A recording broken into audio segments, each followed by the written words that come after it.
Ok, on va lancer le jeu. Après, il faut créer son personnage. Bon, j'en ai un peu rien à foutre, mais bon, on va faire ça vite fait, hein. Voilà le résultat. Maintenant, c'est parti, on va un peu jouer.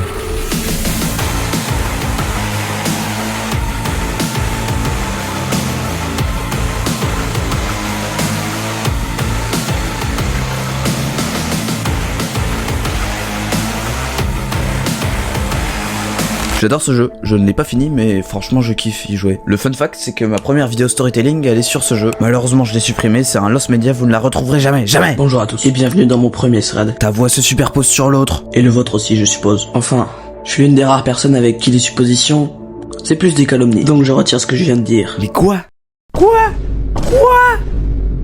Je peux pas vous montrer plus, c'est pas possible, je suis désolé. Pour l'instant, j'ai que 15 heures de jeu sur Cyberpunk. Et je pense que le truc que je préfère, c'est pas décimer une armée entière de cyberpsychos ou boire un verre avec les personnages extrêmement bien écrits du jeu, mais juste me balader dans Night City, profiter un peu de la vue.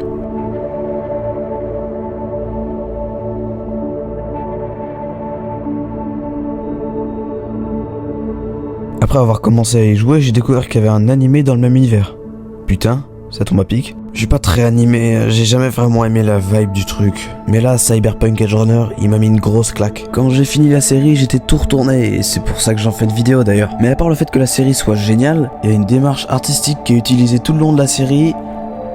Mais ça, je vais en parler un peu après. Avant ça, je dois vous prévenir que la vidéo contient des immenses spoilers et qu'elle est destinée à ceux qui ont vu la série. Mais pour ceux qui l'ont vu à sa sortie il y a 2 ans, je vais un petit peu vous rafraîchir la mémoire.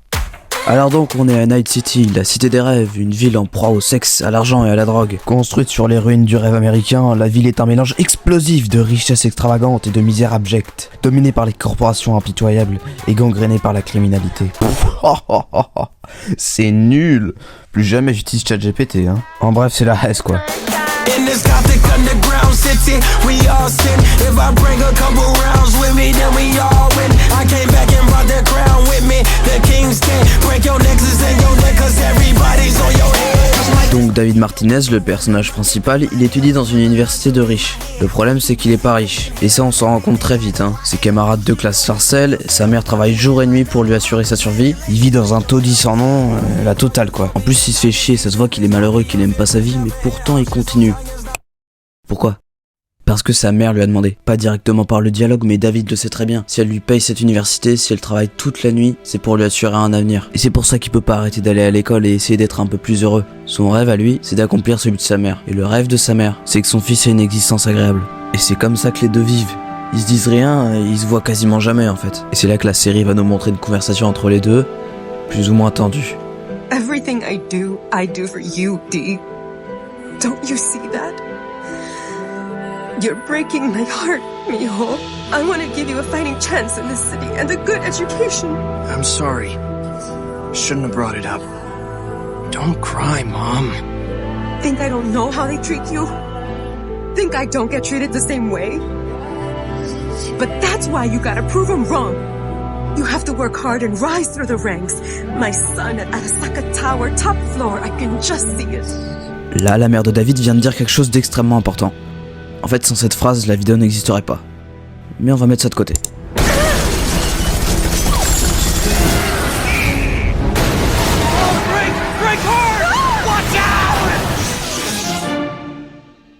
Après, je pense que vous savez ce qui se passe. La mère de David meurt de ses blessures. Et après, la suite, vous la connaissez. David va s'installer en un plan cybernétique militaire, aller tabasser son harceleur, rencontrer Lucy et rejoindre un gang, les Edge Runners. C'est là que l'histoire commence vraiment. Ils vont faire des petits boulots qui sont donnés par un certain Faraday. Un peu louche ce mec d'ailleurs, mais et des fois ils vont mettre leur prudence de côté.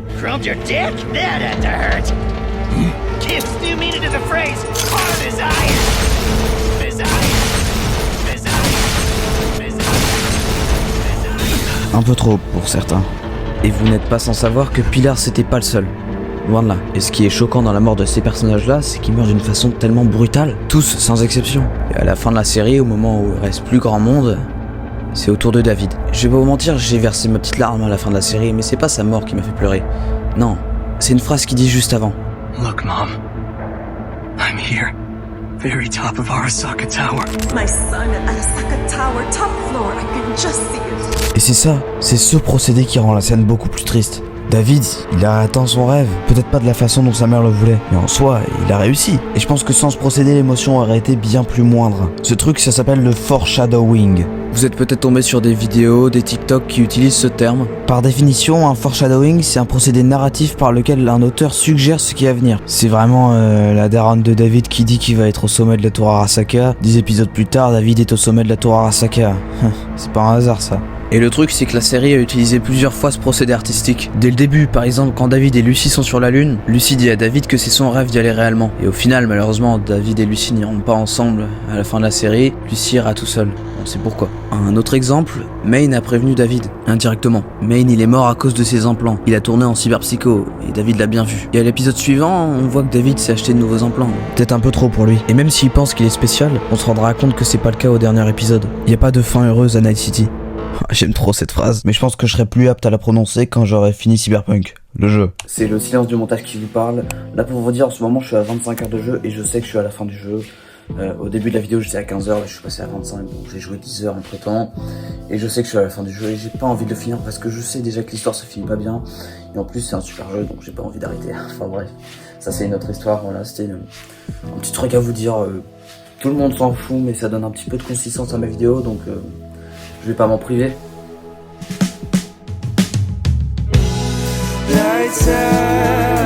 Mais alors qu'est-ce qui est si incroyable dans ce procédé? Parce que c'est bien gentil de le faire, mais à quoi ça sert honnêtement? À part rendre encore plus triste la personne qui voit David crever. Et bah ça montre que chaque acte a des...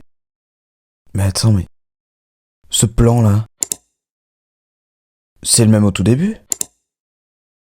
Oh putain, bande d'enfoirés. Ce que je voulais dire, c'est que chaque acte a des conséquences. Exactement comme dans le jeu, il y a un système de choix, c'est pas pour rien. L'anime te montre durant 10 épisodes des personnages très attachants qui meurent les uns après les autres. Et leur mort est significative, c'est le reflet de leurs actes. Et comme je vous l'ai montré tout à l'heure, la série est terriblement forte sur le fait de proposer les mêmes plans mais différemment, dans d'autres circonstances. Recouper chaque action entre chaque épisode et observer comment les circonstances ont changé. Ça c'est quelque chose de fantastique. Et je n'ai aucune idée de si ça a déjà été fait autre part. En tout cas, j'ai pas d'exemple en tête sur le moment.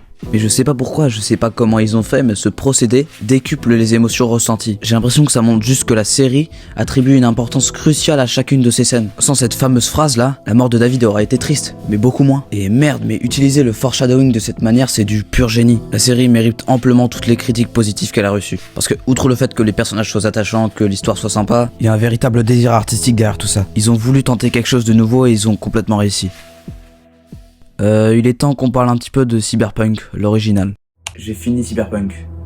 Et putain, waouh. Je vais en parler. Par contre, j'ai pas mon micro, donc ma voix va être un peu moins bien, mais c'est pas grave.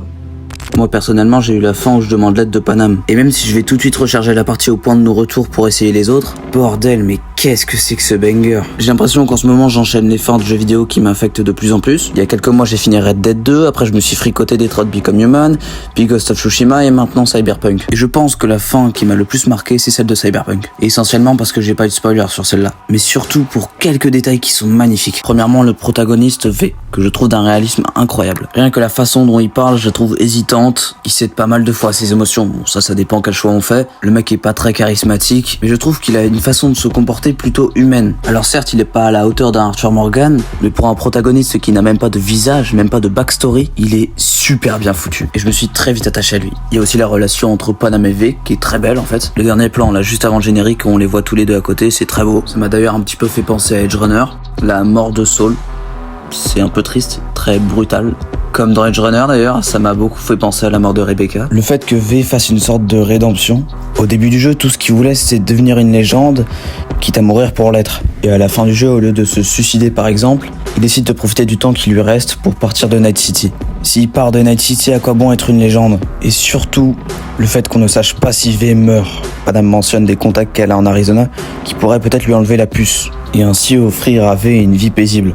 Mais on ne saura jamais ce qu'il advient de V, parce que le jeu se termine avant qu'on sache s'il peut enlever le construct ou pas. Et ce qui est génial dans cette fin, c'est que c'est à nous d'interpréter ce qui se passe. Ça laisse aux joueurs la possibilité d'imaginer plein de trucs. V et David commencent de la même façon, avec des rêves de grandeur. Mais les deux terminent d'une façon bien différente. David meurt en héros à Night City et devient une légende, contrairement à V qui part avec les ailes des Caldos pour terminer sa vie d'une façon paisible. En tout cas, les deux ont une introduction et une conclusion très bien foutues, je trouve.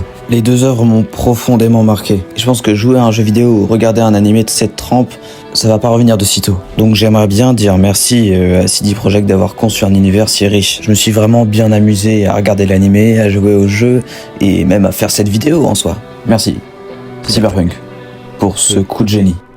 C'était chouette de bosser avec toi, Ave.